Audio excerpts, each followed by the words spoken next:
bây giờ sao ta? Bây giờ làm sao nào năm đó đã sống vào sống tiếc ngày nào sống trước đã bỏ cái những âu sầu mùa hạ say màu nắng khát khao cơn mưa là trong tim tạm từ nhau có những thứ ra cho kèm nói ra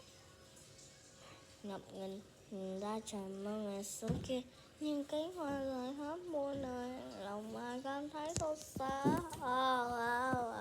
tình ngày em ấm mau lá ở chỗ này tình đi phía trước sẽ trông gai hoa trong cơn bão mơ ước bay cao từ chân trời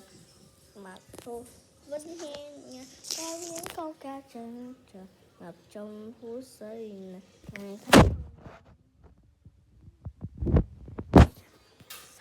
chỉ mong